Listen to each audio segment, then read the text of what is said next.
we as DutchCulture have invited 5 Ukrainian museum directors and curators from prominent regional museums for a week-long, very intense international visitors program here in the Netherlands to share their stories and exchange experiences with the Dutch cultural field. And I would like to thank all of our Ukrainian visitors, Kateryna, Kostiantyn, Valeria, Yuliia, and Olga, for joining us. And I'd like to express, as director of DutchCulture, our heartfelt support in these challenging times. We are standing shoulder to shoulder with you, with the people of Ukraine, and we hope that this visitors program can actually lead to many more meaningful exchanges between our two countries. I also want to express a special thank you to all of our colleagues at DutchCulture, especially Tiana Stepanovic, who is our advisor for Central and Eastern Europe and who has been the main driving force behind this and the other visitors programs from Ukraine. Yes, this is her, the famous Tiana Stepanovic, yes. Yes. So thank you for that. And of course, also all the other colleagues who have helped to make this possible. And also our esteemed partners in the Ministry of Education, Culture and Science and the Ministry of Foreign Affairs, some of whom are also present today. Thank you very much. Now, without further ado, I would like to give the floor to our moderator of today's session. Where are you? Arnoud. Arnoud Odding, former director of Rijksmuseum Twente, also a regional museum, researcher, and currently independent museum strategy advisor, who will guide us through the program today. Arnoud, the floor and the mic are yours. Okay, thank you. Thank you. Good afternoon and welcome. And I see we're already 7 minutes late. So I hope that we will make up some time, and then at the end we can have some more questions. This is an afternoon with a question on the role of museums in wartime, the role of regional museums in wartime. What is it? And one of the roles, as you are perfectly aware of, is the role of protecting the heritage, the physical remains of our past, protecting your culture. Protect things that people can hold on to. The museum workers, you have done it in the past year a lot, and it is quite remarkable what you have done on a daily basis. But museums are more than objects. Museums are also narratives, depositories of narratives. What are the narratives you want to tell? What are the narratives you want to show? Local, regional, national, international contexts. And I can imagine that in the case of Ukraine, those narratives are changing fastly also.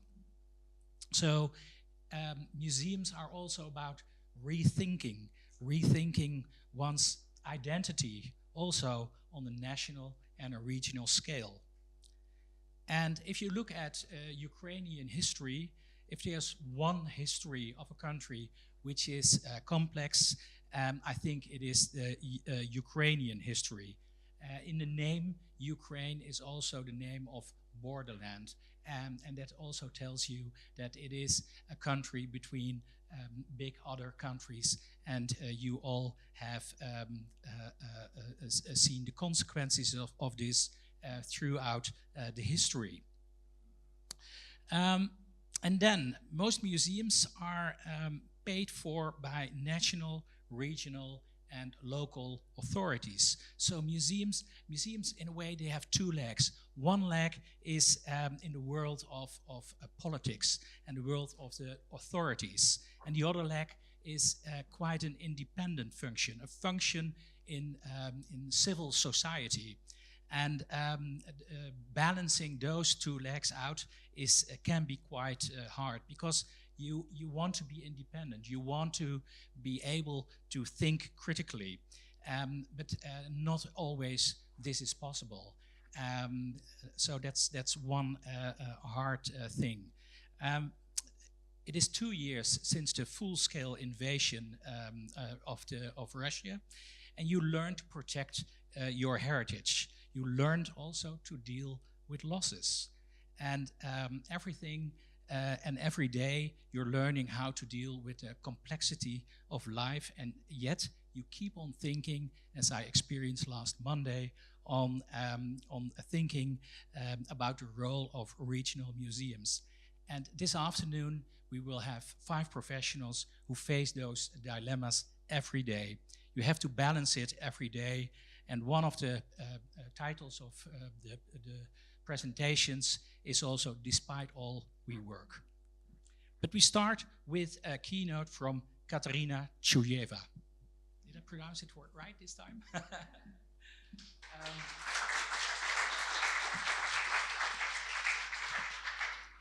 Kateryna is a historian by education.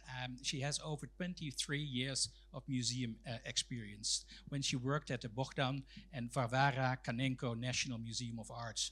She was a curator of the collection of Egyptian, Greek and Roman antiquities, and later on she became the Director General of the museum. From 2019 to 2021, you were also the chair of ICOM Ukraine. And then from 21 to 23, you were the Deputy Minister of Culture and Information Policy of Ukraine. Kateryna, she was honored with a Watch Award by the World Monument Fund in 2022. And now, Kateryna, she continues her work as an independent scholar, expert on museum and cultural heritage management. I think she's one of the best informed museum professionals to reflect on the question how war transforms regional museums in Ukraine and their role in society. Please welcome Kateryna Chuyeva. Thank you. Thank you, Arnaud, for this very complimentary introduction. First of all, I would like to thank you all, thanks to the professional communities of Netherlands, thanks to people of Netherlands and to governmental bodies of Netherlands for all the support we have received and still receiving until these days. And even just now, in this very hard period of Ukrainian history and very essential fight for freedom. It will be very difficult for me not to make a spoiler because our colleagues here from Ukraine, who are still working for regional museums, of course, know much more than me about regional museums and their reality.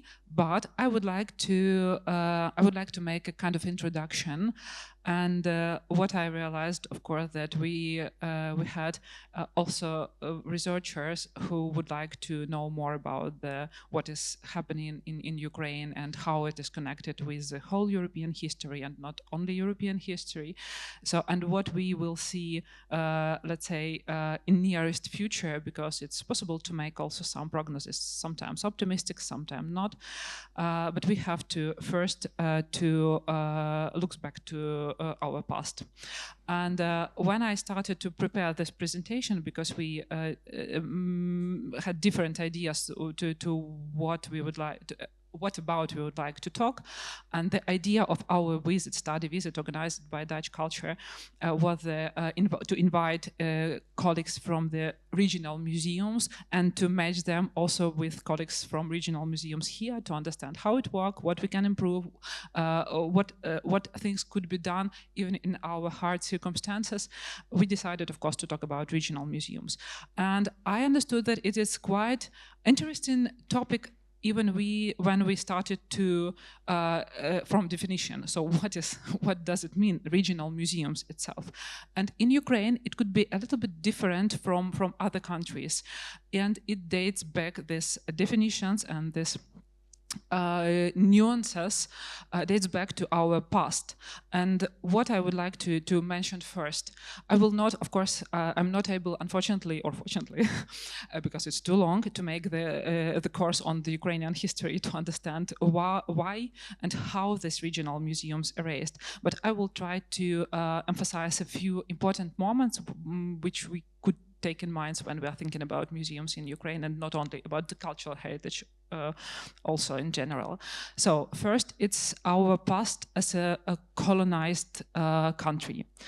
Ukraine has started with national state building processes in medieval time, but a few times it was interrupted due to different historical circumstances, and we have tried again and again, for example, in 17th century, to obtain our own states, independent state, and then tried to, in 18th century, and even made a first constitution, very democratic constitution, to be honest, and unfortunately, it was not our time for that moment, and Ukraine was divided between two empires, and it was divided until the First World War, so Russian Empire and Austro-Hungarian Empire. And we still feel the consequences of it. And what I would like to mention, and I agree with some Ukrainian philosophers and publicists who, for example, Volodymyr Yermolenko, a very well-known Ukrainian philosopher and chair of PEN Ukraine, who describe the colonization politics of Russia, of Russian Empire since the 18th century, so since the beginning of empire, as a little bit in different way. So it worked a different way, not the same as it was in the politics of other empires at that time. So when the most often instrument which was used by different empires was a kind of othering and dividing people into groups and separating them, so indigenous people and colonizers and so on, in Russian Empire, we had a quite different situation. It was a kind of dissolution of identity of indigenous population and absorption, so erasing any differences, cultural differences, languages differences, and so on, and absorption of this national resources, natural resources, and so on. And that is why the narrative of modern Kremlin regime about one nation, Russian and Ukrainian is one nation, it's constructed, and this construction is based on that empire time narratives and politics. So it's still, we still have it. And the consequences of such types of politics is also very hard, and of course it must be explored and presented, analyzed, and so on, because it's very difficult. It's quite a new challenge for all of us, but we have to just to think about it and to take it in mind. So what was important that for culture and cultural heritage, that types of politics was also had a very specific instruments, because of course the best artworks, the best archaeological finds, the best resources were concentrated in the state at the level of capitals of empire. For example, in St. Petersburg and State Hermitage and some other large institution or patronized by Russian emperors. And all other regional, and here we come to region, all other regional specific institutions, movements were just marginalized. And this kind of artificial provincialization of culture, which was also connected with the prohibition of local languages like Ukrainian languages in 19th century, and also the different manifestation of Ukrainian culture, like theater and so on, all was a little bit, you felt a little bit uncomfortable to be Ukrainian, because it was a kind of a shame and not psychologically good in the empire to be Ukrainian and to manifestate it. And we had a very strong movement among cultural activists of the time, of the end of 19th century, who tried to manifestate, who tried to protect language, who tried to advocate the right of people to have this their own culture and also cultural institutions. And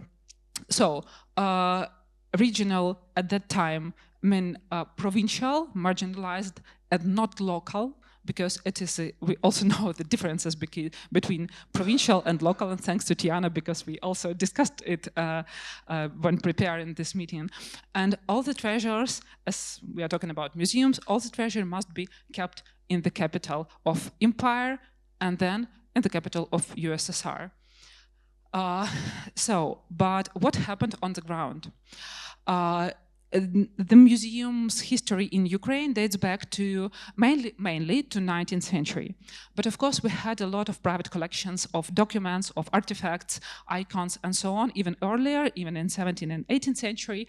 But first public institutions mainly appeared in 19th century, some of them in the mid of 19th century, and our colleagues will tell about it. And so what I can say, all the museums were regional at the time, except the museums which were located in the capital of empires. So even in Kiev, Kiev was just even not let's say main city of Malorossia. So it was a Russian indication for Ukrainian territory of which belonged to Russian Empire at the time. Because Galicia, it was another part of Ukraine on the right side of large Dnipro river. It belonged to Austro-Hungarian Empire. It's a situation where a little bit different in two empires at the time. So even museums in Kiev were regional, but we had a lot of different initiatives. Some of them were connected with collecting Ukrainian art, Ukrainian antiquities, and some museums appears in private collections in Chernigiv, so in different regions of Ukraine, the north part, on eastern part, let's say left side of the Dnieper River, and also in Kiev. And it was very difficult for people, for activists. Mainly there were a group of local enthusiasts, consists of rich people, noblemen, or just rich people who were in charge of trade or something like that, who would like to make their cultural life of the cities more alive, let's say. And that is why at least one very regional at the time collection appeared. It was a Khanenko Museum collection, which is now one of the most well-known museum in the capital of Ukraine, the Khanenko Museum of Art, which consists of classical European and Asian art.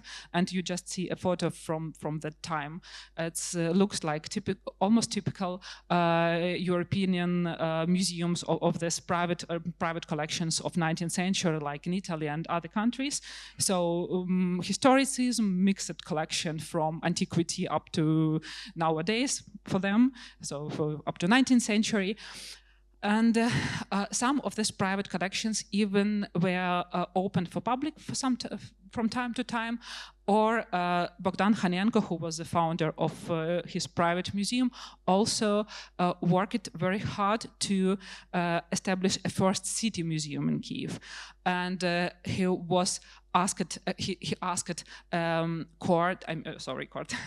emperor's the emperor family of Russian Empire to be a patron of this museum and so on, and they allowed to create the museum but didn't give any money for it. So it was also very typical, and sometimes we recognize the situation. So we are talking a lot about the support, but unfortunately there is often no money for it. And I just would like to make a link with the Netherlands, because it's one of the most well-known art objects in the Khanenko collection, which as I mentioned, was very original at that time, let's say. It was not open for the public, just for some researchers group at the time of Khanenko's, but this one even has a name of, name of a painter connected with the location of artwork, master of the Khanenko Adoration of Kings. And prominent collectors of that time and art researchers knew about this artwork. And as far as I know, it's still unknown painter, so it's just this symbolic name, but we do not know the name exactly according to the documents, and it still has to be researched. So, but a lot of people and a lot of initiatives on establishing the regional museums were just behind the scene. And I will not make this whole story. I try to make it short, but I would like to mention two women. One is Varvara Khanenko, because I just mentioned the Khanenko Museum, and she was a woman who was by herself very active patron of arts, and she collected Ukrainian icons and many other things, and applied arts.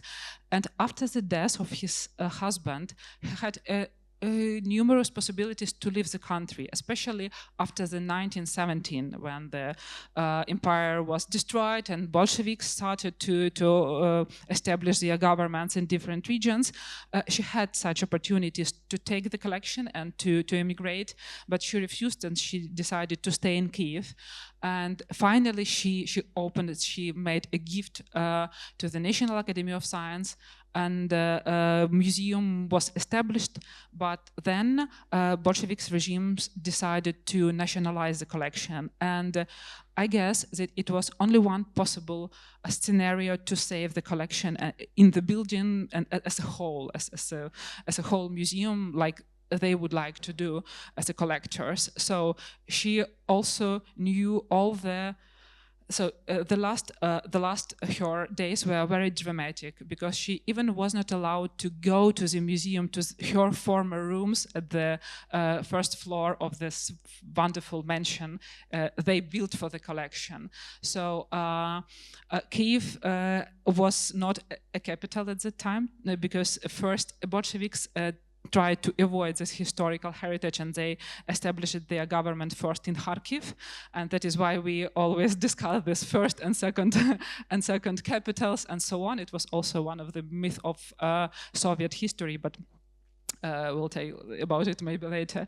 But women were behind the scene and do many important things for protecting our cultural heritage. And one more name, Kateryna Skarżynska, who was in fact the founder of first private public museums at other side of the river Dnipro. So it in very it's in small city, call it Lubny. So she was a collector, she was a patron of art, a very active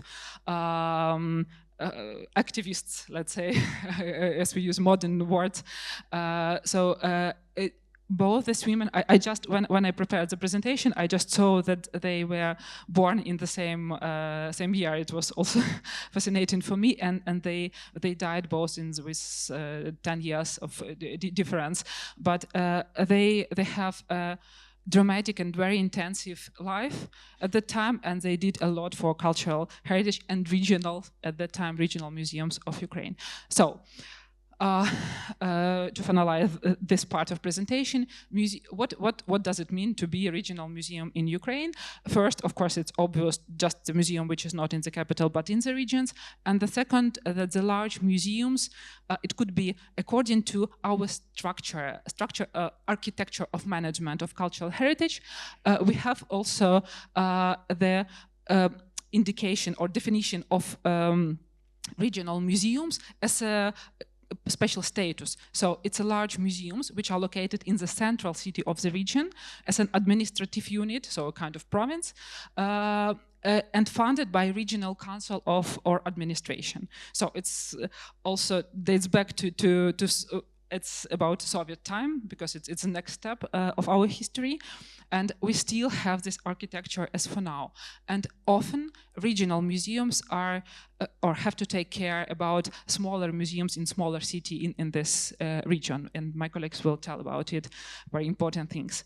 So when Bolsheviks finally established their government and independence of Ukraine were lost, because the first independence declaration was done in 1917. We had a very short period of independence at the time, and unfortunately then Ukraine became socialistic and then included in USSR.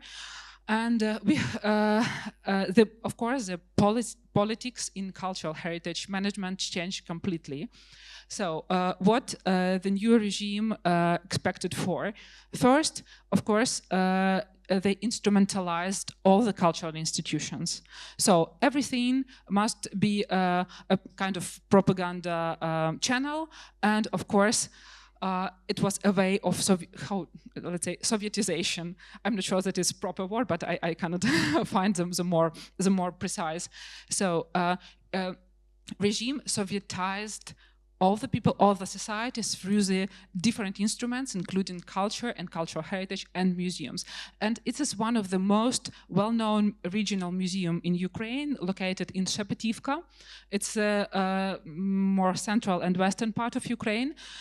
It's outstanding architecture covered by mosaics, like, you know, red flag, a Soviet flag. And it was also very famous permanent exhibition connected with one of the most well-known Soviet propagandists of the time, Mykola Ostrovsky. He was very popular due to his very patriotic and very Soviet novels, and it was obligatory for every school, for pupils to read it and so on.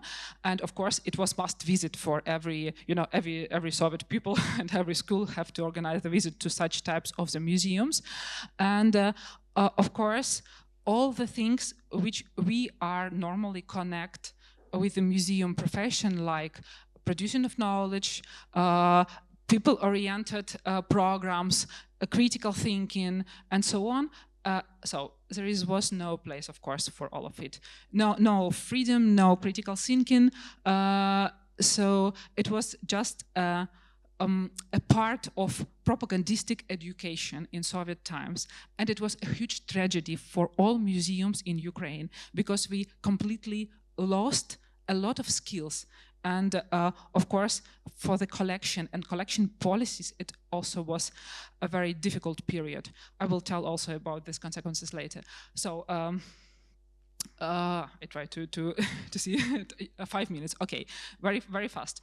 How did World War II affect the regional museums? We had it just a kind of for déjà vu, because we have a very similar situation, but completely like in the mirror. For example, we had to evacuate collections to Russia, deep to Russian territories, and not all the collections returned, or some of them were destroyed just on the way due to shellings or something like that. What we see as for now is just 2014, because it was also turning point for regional museums when Crimea was occupied and part of Donetsk and Lugansk region were occupied.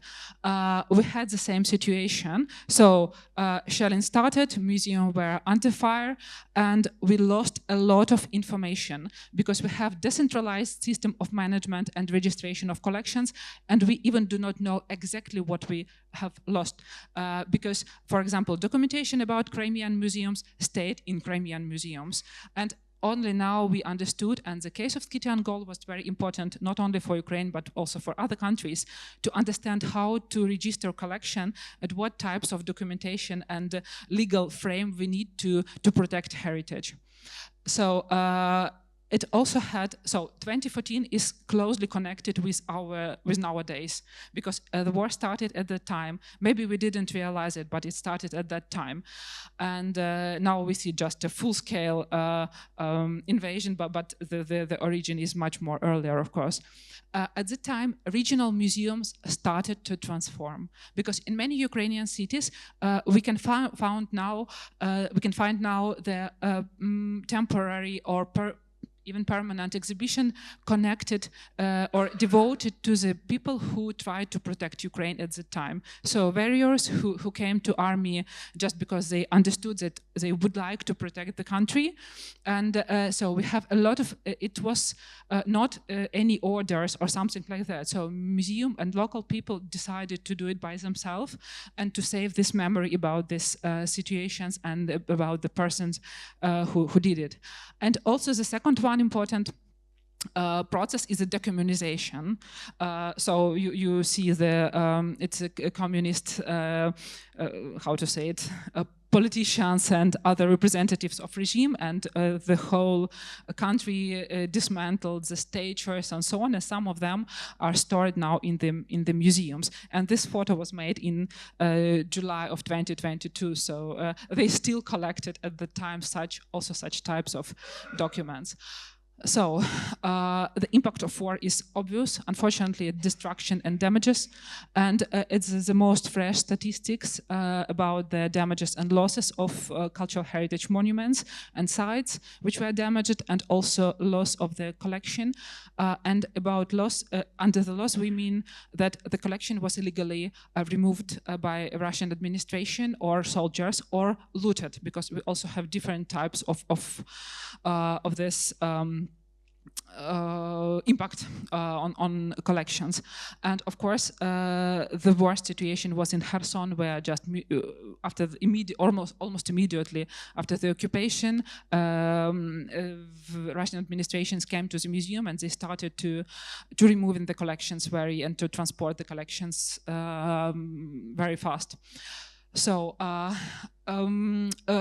also very important to mention international support, because we have now, my colleagues will tell about it also later, especially about support from the Netherlands, but we also have a different international organization involved, and this documentation of war crimes or covering the urgent needs like packing materials, of course, is still actual, so it's still working. And museums started it's a little bit forced situation, but they started to communicate internationally, almost every museum. It was incredible and a little bit unbelievable situation for Ukraine, because normally you are very busy with your local things, but now all of us have to communicate very intensively. So, and finally, about the situation, and it's the first, I'm finalizing, yeah. The final remarks, what we have faced with, and why it is important on the transformation of museums. So, we see also what is happening on the occupied territory, so in Crimea, in eastern or southern part of Ukraine.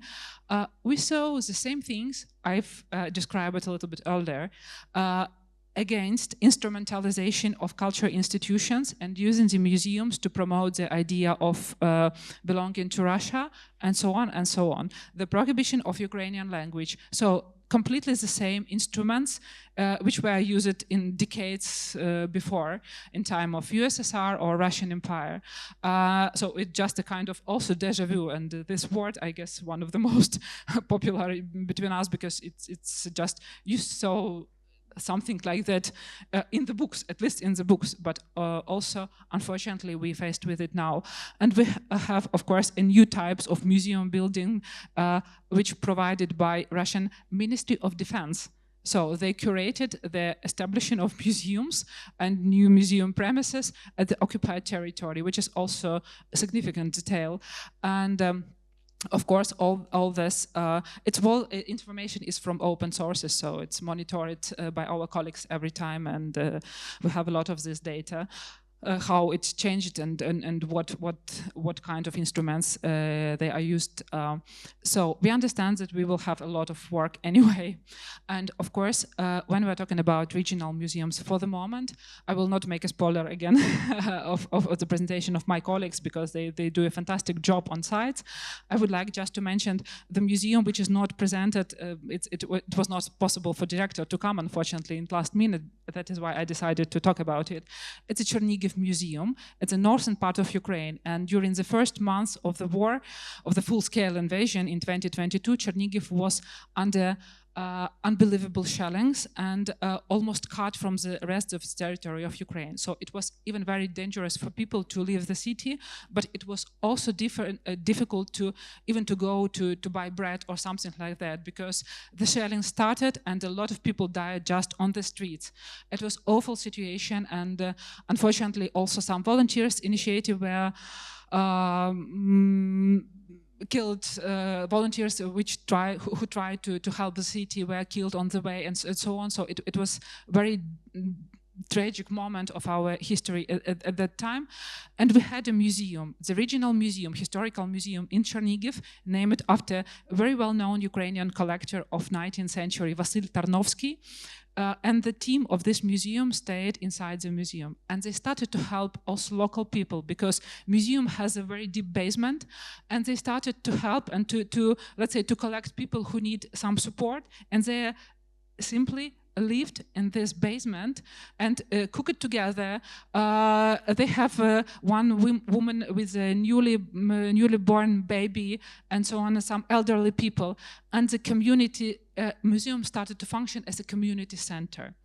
We had some signs of such attitude at the time of Maidan protests in Kyiv in 2014.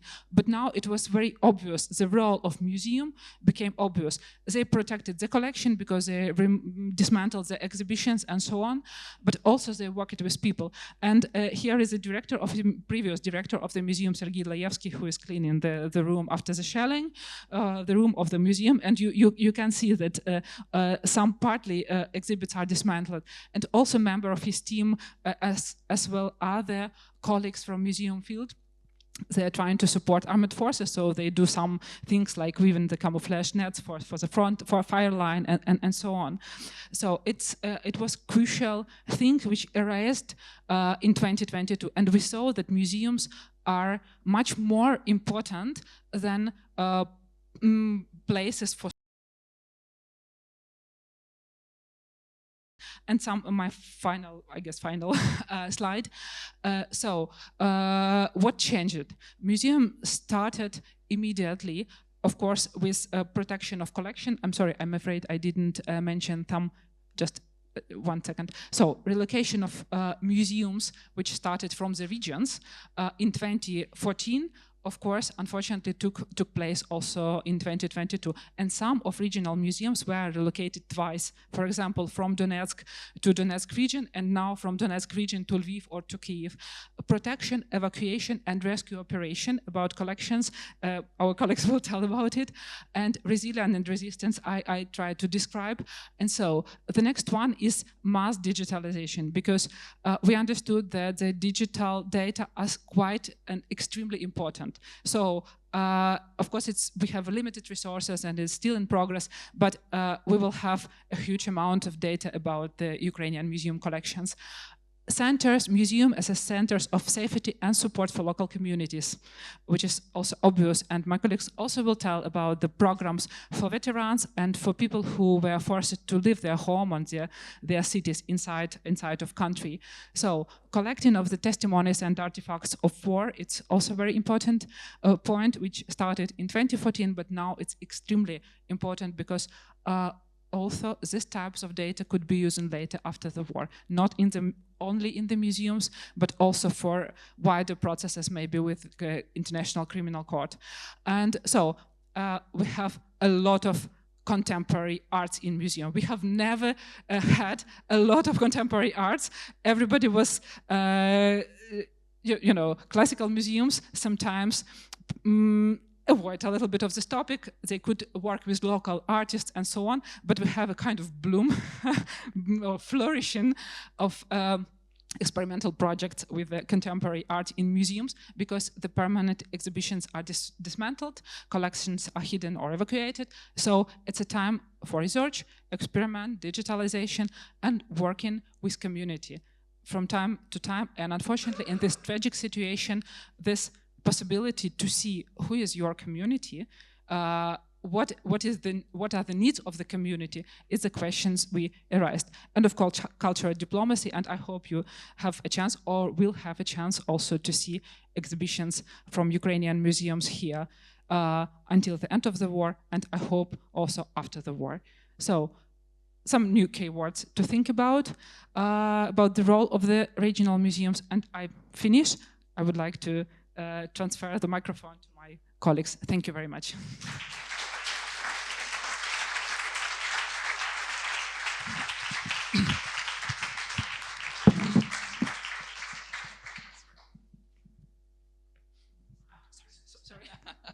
Kateryna, it's an impressive presentation you made. I've just got one question for you. And do you think that the authorities in Ukraine understand the importance of museums for the future of Ukraine? It's just, an arrow in my heart.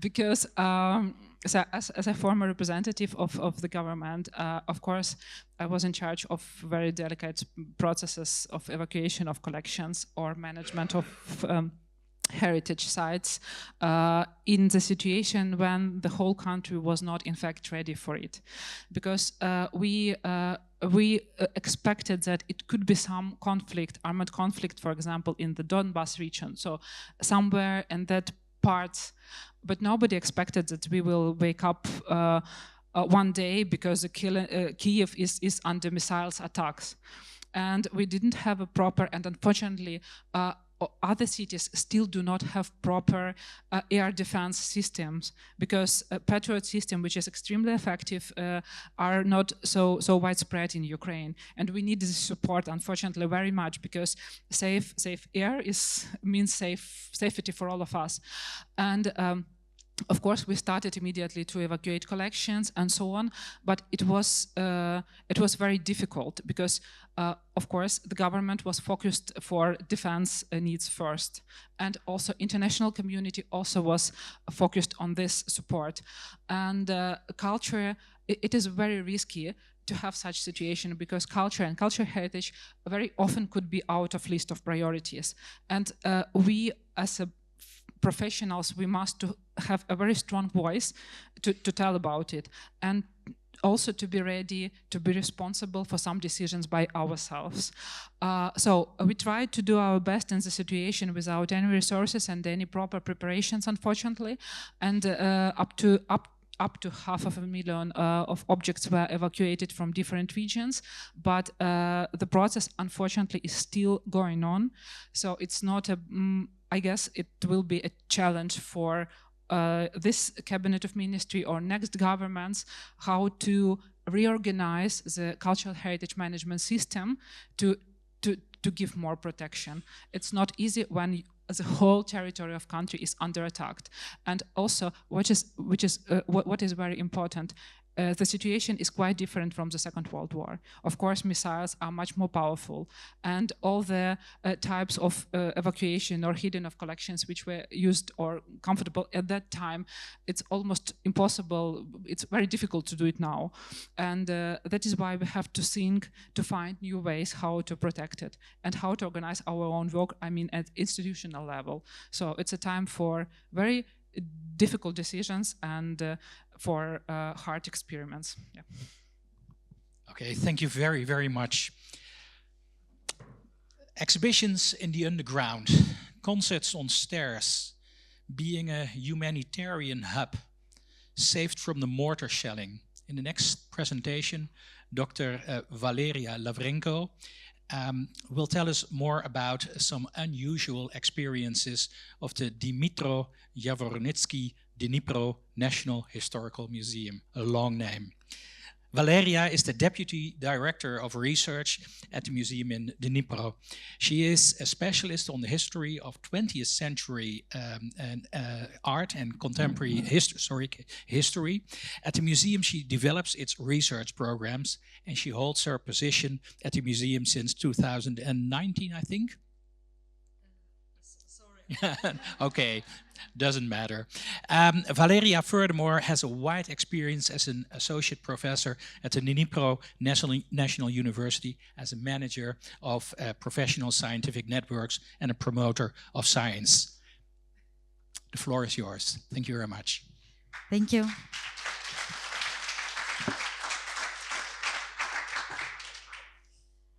So I represent one of the regional museums, as you heard, Dmytro Yavornitsky Dnipro National Historical Museum. And Dnipro is a city situated not far from two front lines. One direction is so-called Zaporizhian direction, the another one is Donetsk direction. And so we are still close to front line, but we were close to front line since 2014. Since 2014, Dnipro was called outpost of Ukraine because it was a city that stopped Russian aggression in 2014.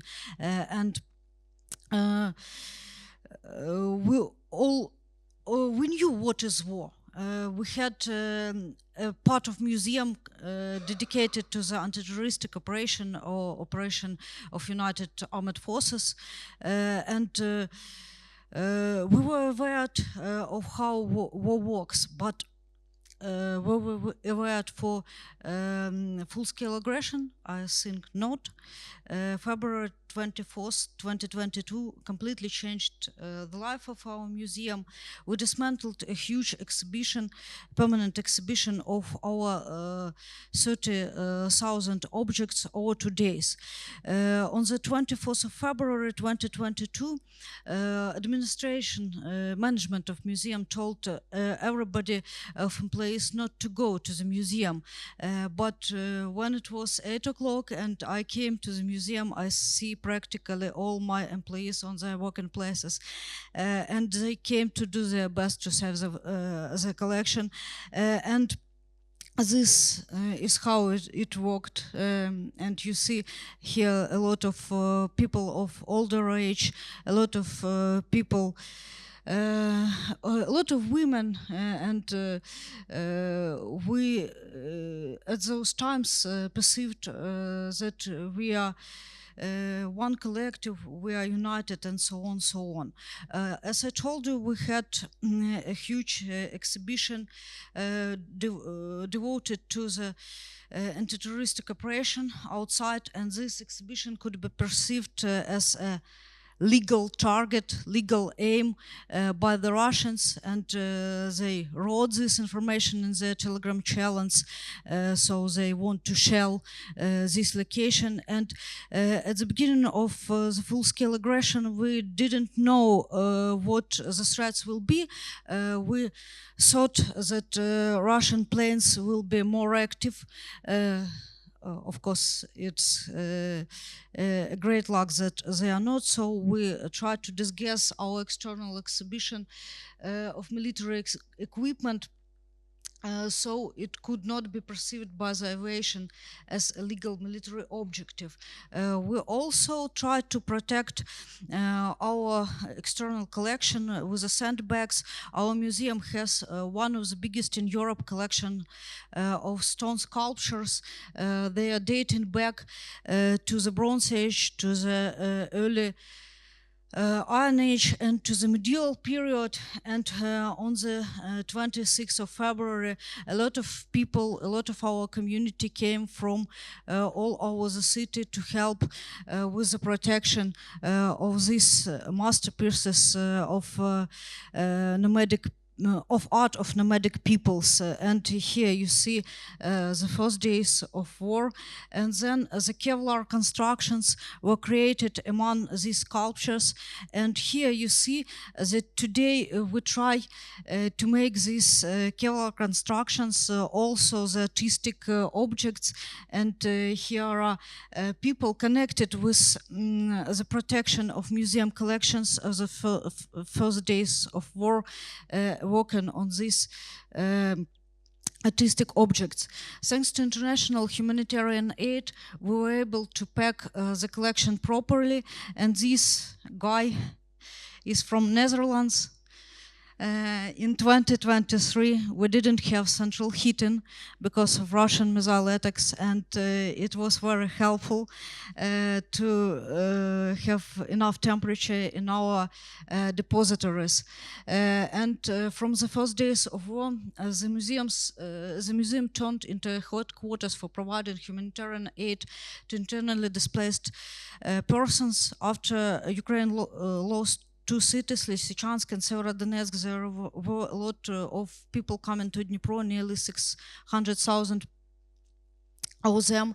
And there was a tradition in Luhansk region to go to museum for humanitarian aid. So we are a museum, and we met a lot of people who wanted to get something as a help. And there were times when we gave nearly 6,000 food kits gave by the international donors to people who came to the museum asking for help. So I have an experience of unloading a 20-ton truck during 2 hours. I think it is exclusive museum experience. And since April 2022, these internally displaced persons asked not for food, they asked for culture. So we opened an educational hub in the basement. And we did a lot to tell about what is Dnipro, what is our community. Here you see that we are gluing ceramics, painting Easter eggs, producing some traditional necklaces, and so on. Here are some results of our work during 2022-2023, and you see that in 2022 we had 5 conferences, and in 2023 we had 10 of them. In 2022 we had 34 exhibitions without usage of collection, and in 2023 we have 43 of them. And we had 2 ecological excavations. So war is just another way of being. It is not stopping of life. And about our present day.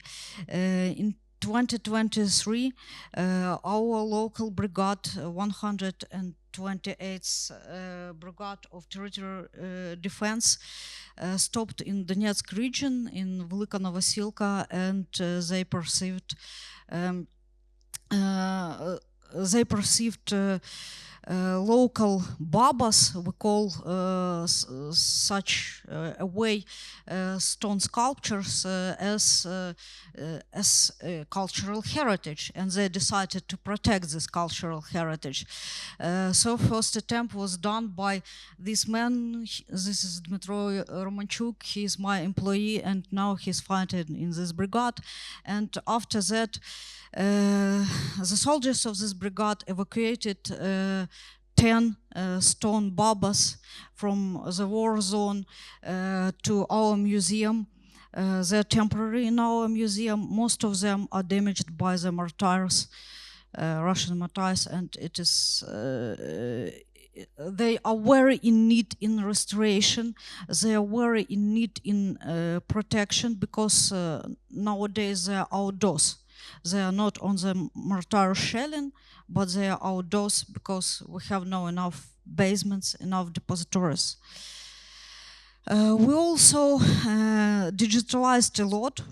We had 2 big digitalization projects, Memory Savers and the Arc, and we digitalized our masterpieces of stone plastic collections, and we also digitalized Sarmatian collections. Sarmatians, they are very beautiful, just on my mind, so we have chosen them. But we need to digitalize more, and about numbers, we have a collection of nearly 300,000 exhibits, and we digitalized nearly 1,000 of them, so not only 1%. And life never stops. We always had Night of Museums, even in 2022, 2023, 2024, and I didn't tell you, Kateryna told that we are quite old museum. We were founded in 1849, and this year we celebrate 175th anniversary. And that's how we celebrate it. It is our anniversary conference. It is held in the basement, because at the days of the conference we had 3 very powerful explosions in our city. And we need to thank these people, because we have a possibility to celebrate our universities. 10 of our colleagues are on front lines, and we want to thank them for everything. For example, here is Yuliia. Yuliia is only woman in armed forces from our museum, and Yuliia is fighting in one of the most known brigades, 3rd Assault Brigade. They protected Avdiivka till the last day of Avdiivka standing, and we had no connection with Yuliia during 5 days, but she's alive, and life goes on, even on frontline, and that's why I want to thank you, and maybe give microphone to my colleague from Kharkiv.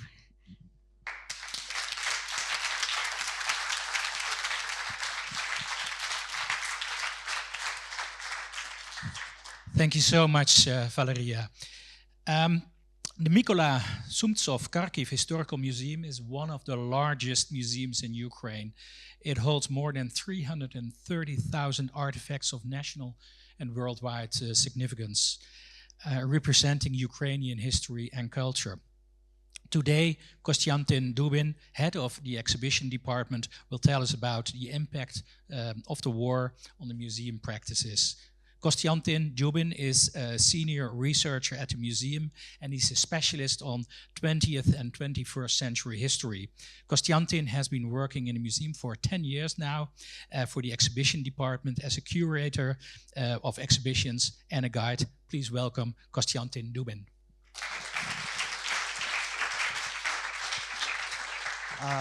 Thank you, and first of all, thank for you for having us here and hearing our voices, because it's very important for us from Ukraine, not to be alone in our tragedy. And here I see that is it right direction? No. That one. Okay. I hear that I and my colleagues, we are going to tell kind of very close and the same things, and I'm going to share with you some insight from our work, from our job since the beginning of the full-scale invasion by Russians into Ukraine. And I represent, as you see, Kharkiv city. Before the full-scale invasion, that was quite a bustling and vibrant city, and sometimes it's called like a first capital, which is people from Kiev fiercely disagree. And we have a problem, a dark problem. It is located in the northern and eastern part of Ukraine, very, very close to the Russian borders, 40 kilometers. And at the beginning of the full-scale invasion, it became one of the main targets for Russian troops, because they went into Ukrainian in some groups, and one of the large groups attacked directly Kharkiv in the just in the first days of the full-scale invasion, and the city was sieged for a couple months from the north and from the east. And here you can see how city endured for this month of sieging, and a lot of residential buildings, administrative offices,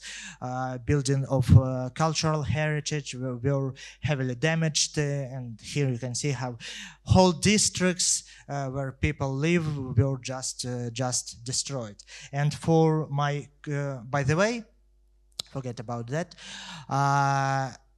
Russian troops were pushed out of Kharkiv, of outskirts of the city, in a couple of months in May 2022, and then they were pushed out further from the outskirts of the city and region in September 2022, and large part of Kharkiv region was liberated. But just a month ago, they began their new attack from the northern part of Kharkiv region, and just in May of 8, just really a month ago, and they have been attacking Ukraine and Kharkiv region. And here you can see the closest city in north of Kharkiv region, named of Vovchansk, and it is just these days when we are speaking here today, it is under constant shelling, under constant bombing, and Unfortunately, it's scary to say, but it seems that the city is going to cease its existence at all.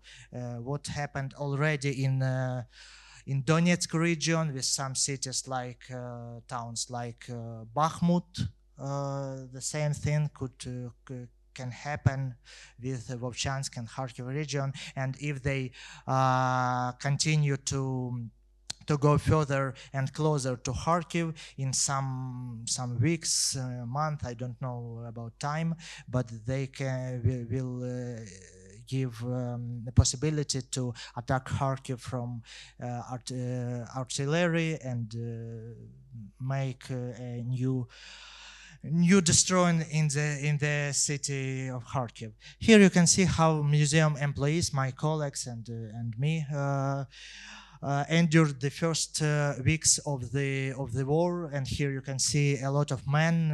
My colleague Valeria mentioned already, and here you can see a man wearing a balaclava, because a lot of men and even women in Ukraine during these first days and weeks of the war, they had to take automatic guns. You can see here AK-47 to protect their homes, their families, and so on. And here you can see on the first, on the previous, that one slide, I showed you this building that is local government of Kharkiv region, I mean. And here you can see a monument, a buste of a very famous Ukrainian poet, Taras Shevchenko. He is considered today like one of the founders of Ukrainian modern language and even Ukrainian nation itself. And this buste was located in this administrative building, and that was I considered one of the first operations where we saved and transported this valuable exhibit to our museum, to the basement, to save it. I have no enough time, so here you can see another examples. This is museum of Grigory Skovoroda, very famous Ukrainian philosopher, very valuable. And my colleague Kateryna Chuyeva, first speaker, she showed you this building which was in fire after a Russian missile hit this building, this memorial museum in Kharkiv region, memorial to this Ukrainian philosopher. Here you can see how our exhibition hall look today, because everything is dismantled because of threat of rocket missile.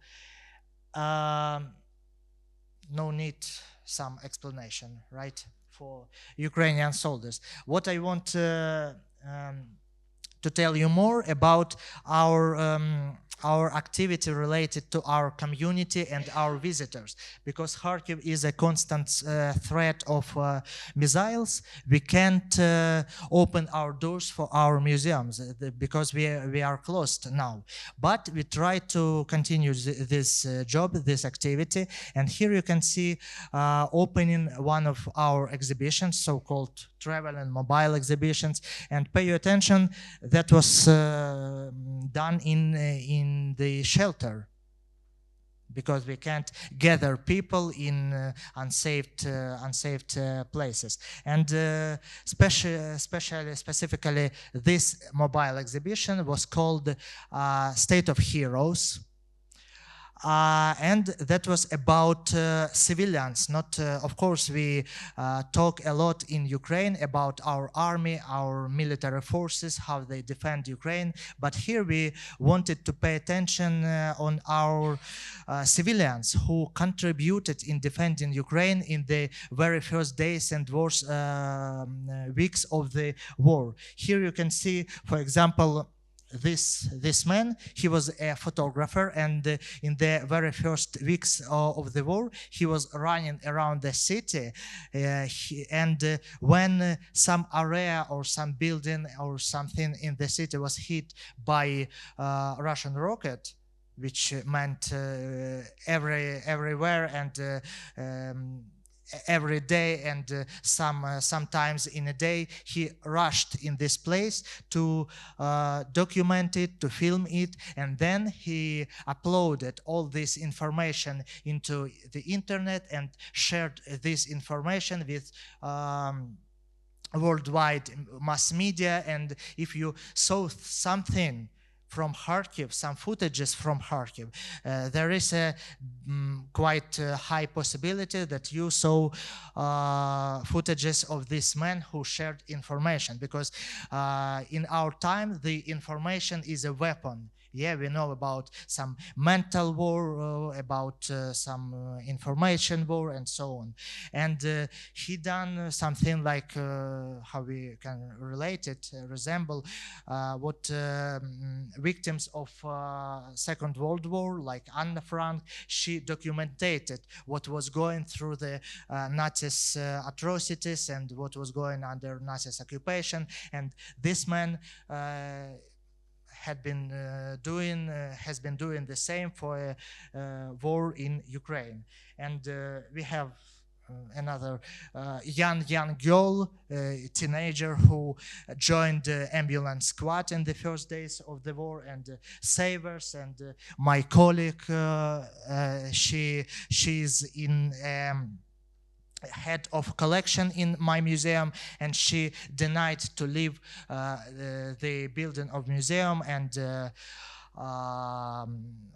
the collection for 2 months. She just lived in museum for that period and coordinated this process of relocating our collection, the most valuable exhibits from our collection, from this unsaved parts to the basement. After we finished this creation of this exhibition, we recorded a few interviews with these characters of this exhibition about their experience, how they met war, where they were at the beginning of the war, what were they first thought, and so on. And we understood that that can be a very very interesting perspective and very important part of our historical heritage, to record these interviews of ordinary people, because of we have a hot time, and we have to record them just in that time, because due to researches, we know that this even our memories, they change through the time, and in 1 year, in 2 years, in 5 years, these people will tell absolutely different stories about their experience. And that's why we consider these recordings as a part of our oral history and part of our cultural heritage, because it seems for us that this war is going to be a basement for Ukrainian identity, for Ukrainian national heritage in future. This war will become as something like memory about Second World War became for a lot of European folks. That's why we do such things to preserve this memory and create. Already now we are creating this basement for future identity and future memory about these hard days. Thank you for your attention.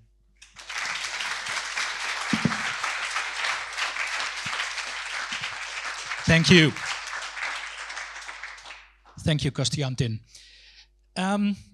Next up is Yuliia Kravchuk. Yuliia is a senior researcher at the Vinnytsia Regional Museum of Local History, Heritage and Nature. Yuliia is a historian and archaeologist. She has been working for the museum for more than 12 years. And at present, she is responsible for the museum documentation and proper keeping of items. But she's also involved in the museum research program, especially on Ukrainian applied arts and costumes. and on education programs. The museum, the Vinnytsia Regional Museum, was established in 1918, so it's more than 100 years now.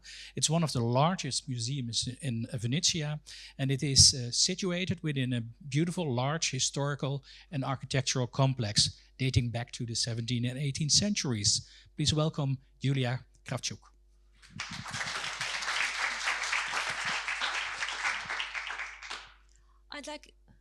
I'd like to present you the work of Vinnytsia Regional Museum of Local History, Heritage and Nature in Wartime. The history of our museum dates to May 1918. It's located within the territory of one of the oldest Vinnytsia's landmark, the Muri. It's the historical and architectural complex built in the 17th, 18th centuries. It's one of the largest museums in Vinnytsia, which comprises materials and documents of history, flora and fauna, and ethnography of Vinnytsia region. Currently, the museum collection comprises more than 130,000 items. From the acute phase of the war and the large-scale invention rushed in our lives unexpectedly and changed it forever. And for the first days of the war, we did all our best to save our collection. That's why we demoted all our exposition. All the museum pieces were packed and removed to the shelters, preparing the most valuable museum pieces for the evacuation. Also, from the first days of the war, we felt the support from the World Museum Society. We got humanitarian aid from Switzerland, Poland, and several times from Germany. Also, our museum took over the function of the humanitarian hub, and all the received humanitarian aid was divided and sent to the regional museums. The volunteer movement involved all the museum society of our region, and the museum staff during this period.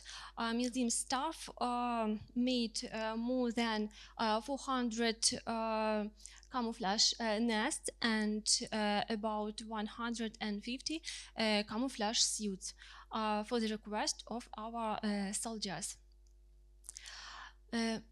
Adapting to the new reality and understanding the importance of the museum in the wartime as a very important cultural institution from the beginning of April 2022, we started to work in the format of temporal exhibitions. The main topics of them were not problematic because Ukrainians lived in their constant stress. Unfortunately, we couldn't show our original museum pieces. That's why we replaced them to replicas and copies. Also, we started to pay more attention to the mental health of both children and adults.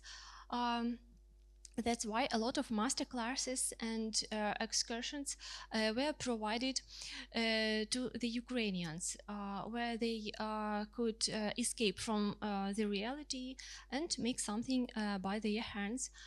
For instance, they could make Christmas decorations of straw, shape clay toys with willow baskets, paint Easter eggs, and so on.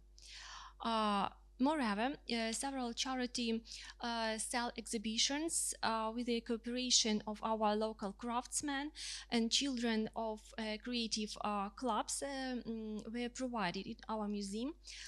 All funds raised were sent for the support of the armed forces of Ukraine and for the animals for the support of animals from the war zone. Also, the new separated department, the Museum of Braves, was established from the first days of the large-scale invention. It highlights the events of the Revolution of Dignity and the Russian-Ukrainian War. Also, it collects artifacts, evidences of eyewitnesses, fallen soldiers' family memories, holds records on the internally displaced people, including those who were under the occupation. Moreover, it comprises personal possessions of the defenders of Ukraine, including their awards, photos, military uniform, and other personal belongings. Also, this unit comprises two exhibitions, the Ukrainian Shield and the exhibition Azov, the Angels of Mariupol, about the guardians who died for the glory of Ukraine. Thank you for the attention.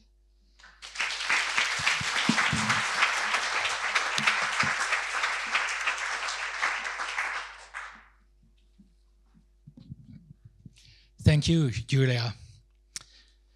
Despite all we work is the title of a digital presentation from Olga Rublova. This is Olga.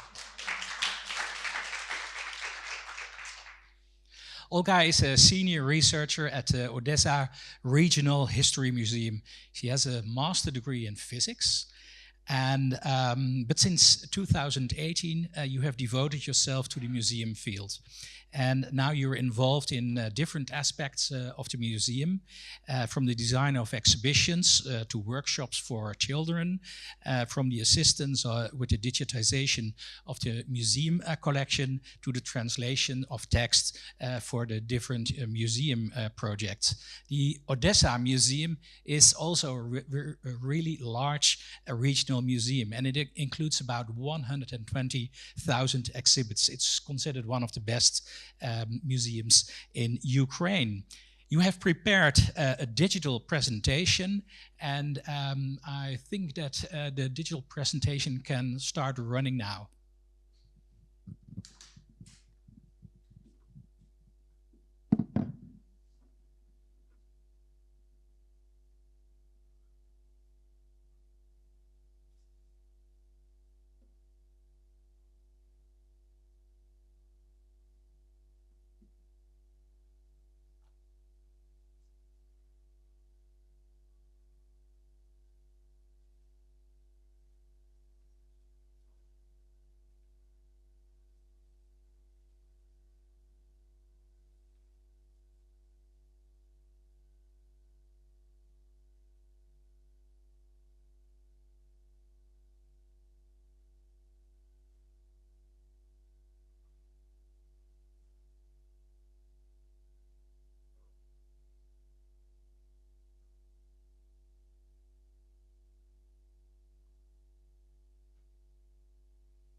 Despite all we work, Olga, thank you very much. I think that's the motto for this afternoon. We have some time left for a panel discussion, and I would like to invite Kateryna Chuyeva, Dr. Valeria Lavrenko, and Kostiantyn Dubin to be seated at these chairs. I want to thank you all very much. I was really deeply touched by the ways you have to work together with your colleagues in Ukraine, and there's a lot of creativity, there's lots of energy, and I think we're all very impressed with this. But I want to start with one first question, which is a general question, and I'm sure that many of the people around here will be able to tell many other museums what your answer will be, because how can we help Ukrainian museums? That would be my most important question to start with. I would like to start with Kateryna. It's tricky because I would like also to hear first from my colleagues, because of course I see a lot of ways of support, and it could be soft projects and it could be, let's say, hard projects on in-kind support. But what is always important is to first to share different experience. Of course, it's crucial because in different circumstances, we have to develop our own strategies, and the standards, for example, the standards in the Netherlands, in the museum sphere is so high, and it was always an example for all of us. So when we are thinking about museums, we first check, so what is in the Netherlands, how they do it, and it is still actual, I guess, for all of us. And first, this is a regular communication and possibility to visit the country, to stay a little bit, to talk to people, to visit institutions, to have a time to develop maybe common projects. It's one way. The second is, I guess, it could be, of course, it's very essential for now. It's a kind of our cultural diplomacy, as I mentioned, it's the protection of our collections in form of exhibitions abroad, because of course it means that the world will know about Ukraine more, and the collection will be a little bit more saved because they were in other country in this time. And we have such experience, and it works quite well. And I hope everybody can cover from can find for ourselves, for our auditories, something interesting about Ukraine and its culture, because it's quite interesting. It's a lot of different things in different collections. So, but it could be a lot of ways of support. And where do the museums start in the Netherlands? How do they find the persons in Ukraine to work together with? Is it DutchCulture? Thanks. First of all, it's DutchCulture. So thank you very much one more time for it. And I guess we can also use ICOM network, and some representatives are also here, Terezinda Silva, for example. We know also a SAR initiative, Cultural Emergency Rescue Response, and Zanda Lechert is also here. So we have already established some network. And if you will ask Museum Association of the Netherlands SAR initiative, ICOM Netherlands or DutchCulture, you will find the contacts if you would like to, if you do not know somebody from Ukraine. So, and we will do it together. Thank you. Okay, thank you. Valeria, if I understood it well, in 2022 and 2023, your museum has made quite a lot of exhibitions. How do you do that? And is it safe for the collection? We did it without collection. Sorry? We did it without collection. You did it without collection? Yeah, our collection was relocated. I can tell you where, because it is forbidden. And we did exhibitions without collection. In 2024, I had a strict idea what museum is. In 2022. In 2022, in February, we lost every possibility to build museum, how it could be according to my vision in January 2022. We had no areas to build exhibitions. We had no collection to build exhibitions. and most of our permanent audience went abroad, and we got another audience from cities from Donetsk region, Lugansk region, and so on. So what we did, we operated with the possibilities we had. We had a big basement created in 1912 because our founder Dmytro Yavornitsky had a visit to Kara Museum, and he somehow got a project of Kara Museum, and there was a basement in Kara Museum, so it is a long story.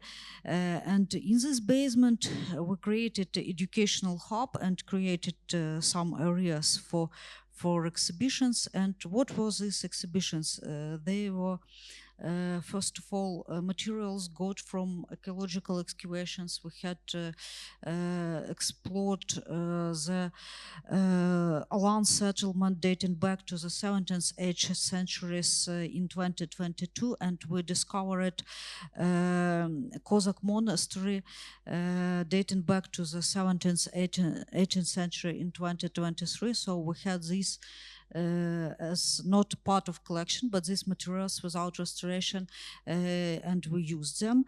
And also we had a lot of photo exhibitions from the front line, because our military armed forces are formed from Ukrainian society. And there are a lot of artists in the armed forces. There are a lot of creative people in the armed forces. They take a lot of photos, they draw a lot, they paint on the front line. It is possible sometimes. So we represent their creativity through our exhibitions, and I think that's all I wanted to say, that everything is possible, even to work without collection areas and your audience. Okay. And did you learn any lessons which you think that will be useful after the war, that you will keep on using? Of course, I learned.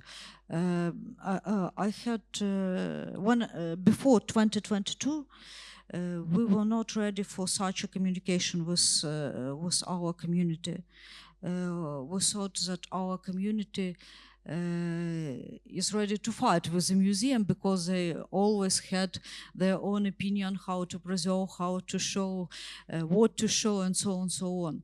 But when the war came, you see, a lot of people came to protect collections. They thought that nothing matters before, but matters what it is now.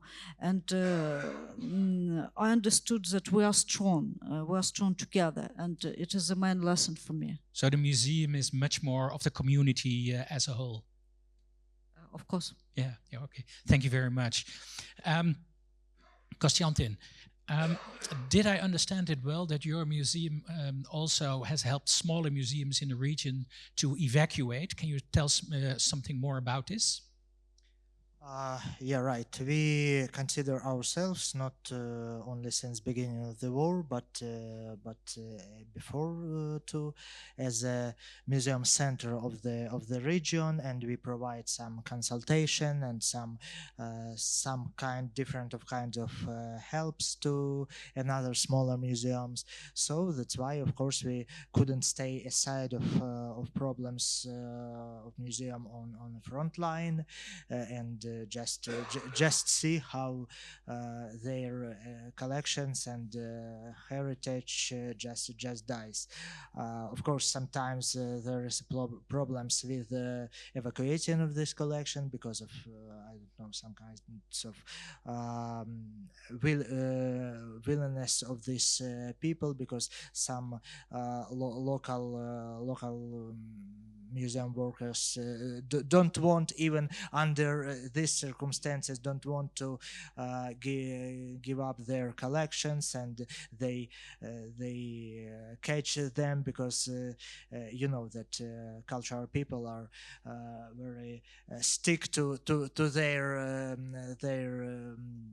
stuff, their material, their exhibits, and so on. But so hard time needs and demands hard decisions. That's why we have to help even today, and I don't have enough time, but I could provide a lot of such experience going and traveling to the cities which is in very close distance with the front line, and where you are going to evacuate museum collection through the center of this small town, yeah, and when you are coming back, you see a new traces from rocket hits. Just in one day, just a couple of hours ago, there weren't any hits in this place, but okay. We're talking about regional museums, but there are also local museums, there are also national museums. Is this due to the war, this network of museums, is it increasingly strong? Do you find each other and can help each other much more also as regional museums and perhaps also as the national museum? I don't know whom I should ask. Valeria, perhaps? Yeah, of course, we become stronger. We communicate with each other, and about combining questions about help and this question. We are, as a museum situated in the regional city of Dnipro, we are a methodological center for nearly 300 local museums. And after the beginning of full-scale invasion, we got a lot of international help, which we had to distribute among these museums. And it is hard to say how happy they were, because they didn't even know about such kind of packing materials, about techniques. And when they got something, when they got laptops, for example, when they got EcoFlows, they were just crying, because they told me, we understand that we are not forgotten, that world remembers about us, that some people from Berlin, from Netherlands, they remember about Vasilkivka. You have never heard about Vasilkivka, I'm sorry, about Salone. But when they got these laptops with marks of international donors, they were really happy to tears. It is very important for the national spirit to tell in such a way that people all over Ukraine, even small villages, are not forgotten, and they can get some help and some support. Okay, thank you very much. Is there a final question from the audience? Does anyone has a... I'm going all the way up. Yeah, but I'm going all the way up. Well, I'm quite often in Ukraine, and my wonder is, for example, I was in October in Chernihiv in a couple of musea, but I'm also quite often in Kiev, or recently I was in Odessa. And there is a huge difference. In the one museum is you can just enter and there is still a lot to see, not everything of the collection, of course, and others are really almost completely closed down. And of course, all of them have also the topics you described with the national or the local heroes. But where is the difference from? I thought maybe it's the funding, or what's the, can you explain it?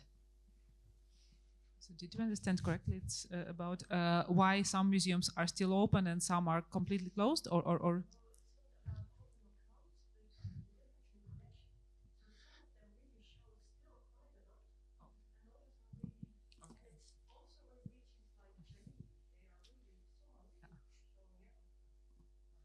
It's a tricky question, to be honest, because it's a huge. I hope my colleagues will add something also, but we have a huge professional discussion if it's still possible to present the permanent, the collection of authentic objects in exhibitions, because, for example, I completely disagree with it, especially for some regions.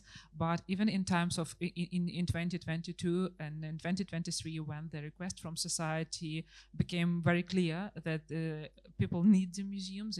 People need to walk to go to the museum. They would like to see something and so on. So even the minister personally also he decided not to make this prohibition, and it was on responsibility mainly at local level. But I still think that if you are close to fire line, of course you cannot do it, and many colleagues understand it. But some of them try to support their local communities through such steps, but it's quite risky. Maybe colleagues have another point of view, so it's a good point to discuss, really. I think there are a lot of circumstances. First of them is about the collection. For example, in my city, we dismantled our exhibition and we protect our collection, and we don't use our collection at all because it is brilliant. Because it is a collection of great value. I perceive this collection so. It was in our museum since 1849, and we have no right to decide for the generations of directors, of museum workers who brought these collections through 2 world wars and a lot of other conflicts through us that we are not protecting this collection. But the local city museum, Museum of the History of Dnipro city, is operating with their permanent collection, but because it was founded only 5 years ago, they have no huge collections. They are mostly about virtual reality and applied reality and so on, so on. They have a lot of video material, so that can be shown, I think. Another case where museum is situated, we understand that, for example, in Chernivtsi, it is in some case safer than in Kharkiv.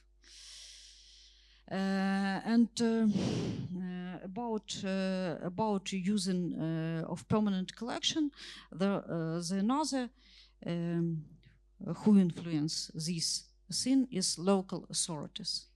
For example, I told you that we dismantled our collection during 2 days, but when life went on, when it was understood that Dnipro will not be Russian in 2 days, 3 days, couple of days, we got a request from our local authority who told us to dismantle the collection.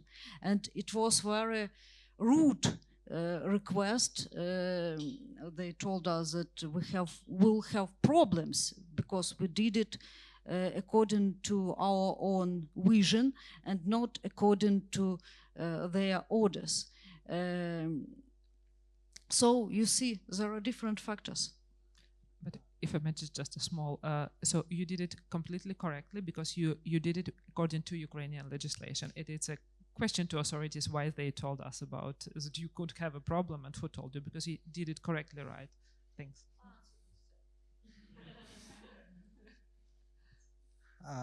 I want to add, it of course depends on security situation in a region, but also I remember now discussions in Ukraine of how exhibitions should look even before the war, how full the exhibitions must be, and it all depends on vision and policy of curators of exhibitions, and what you should show, and how many of the exhibits should be in this exhibition place and hall and so on, because we have different visions between different among different professionals. So mostly it's considered that more open spaces are more modern today, and more local museums try to put everything into this exhibition halls. So thank you very much. We've got one final question, a short one, I have to say. I think over here. Thank you. I was in Kyiv a couple of months ago, and the first thing I'd like to say is the thing that really struck you more than anything else going to the museums and just around is the phenomenal job that you're all doing to keep these objects safe and to engage with the local community as well of it because of it, and putting on contemporary exhibitions and all these other things that you've touched on today. It's incredibly striking to see everywhere you go that the amazing job you're doing. My question is more about it must be very difficult for someone who's British in the Netherlands to ask you about the future, but something that's really struck me from the people I was talking to, and from, I'm sure, from just today, some of the lectures some of the incidences you were talking about, is how culture and identity, art and identity, and the heritage of Ukraine and Ukrainian identity are suddenly becoming more intertwined than I think they were before the war. Do you see that as something that going forward, you know, the event that I was at in Kyiv, you had the Deputy Minister of Economy talking about how part of the 50 billion coming from the EU included these 96 conditions, which also included supporting arts and culture. Do you see that coming through, and that you feel like, let's hope that in just a few short days, weeks, months, somehow this might be over, but do you feel like that is a model for the future for your museums?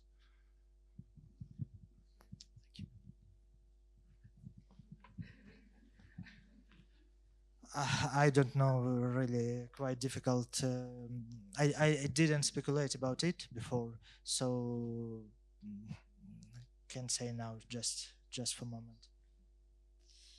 We usually say this deadline after the Ukrainian victory, but we don't know when it will be Ukrainian victory. And it is not easy times for Ukrainian armed forces nowadays, because we have a phase of Russian offensive. So it is, we believe in Ukrainian armed forces, and if it is needed, I will join Ukrainian armed forces, but it is hard to make some predictions after the victory, when this victory will be. But we understand that we will create new permanent exhibition, not as that was dismantled, because the processes of decolonization, for example, they are not just in the renaming of the streets or gardens or squares, I don't know. They are not just in replacing of Pushkin or someone else from our cities. It is about our minds, and it is much more deeply. So we will have to create new narratives about our imperial period, and we will have to think about a lot of connected with imperial period. For example, in my old permanent exhibition, we had a cabin from the so-called southern trip of Catherine II, and there were two types of people who came to museum. First of them told me, burn all this down. That's not our history, that's imperial history, burn it all. Like Daenerys on the dragon, burn it all to the ground.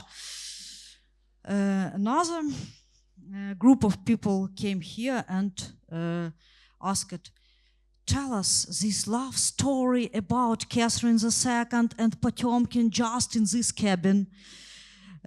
It's the cabin where Catherine was with Potemkin, you know, all these romantic stories. And now I understand that this group with romantic stories rethought their vision of their past, and these romantic stories will be no need.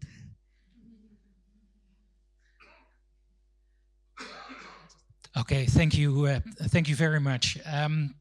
I think that I can speak for all here present that the Dutch were really impressed by the braveness of the Ukrainian people starting from February 2022 onwards.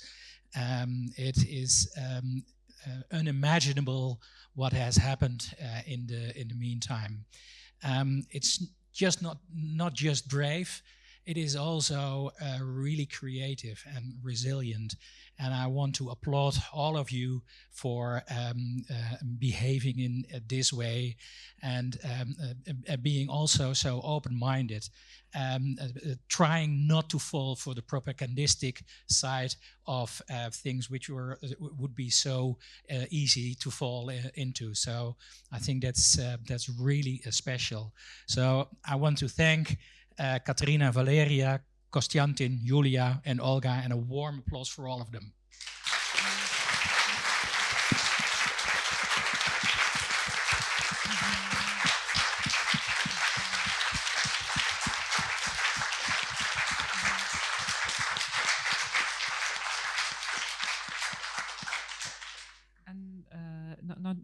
Not to become sad at this moment, but I would like just also to ask everybody to remember that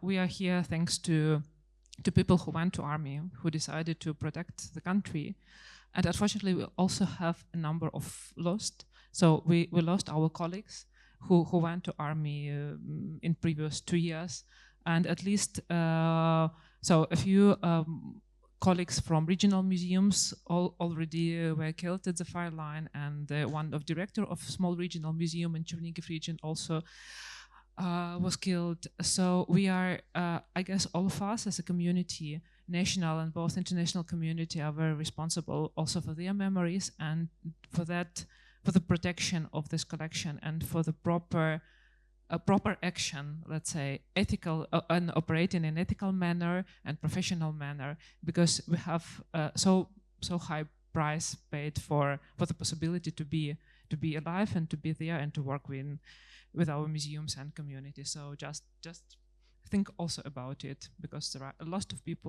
people in previous even not decades but also centuries were repressed or killed by totalitarian regimes or terrorists during terrorist attacks or in such types of war, even at our continent. So it's important to remember that we are not alone, and we have to be also responsible for their memories. Thank you.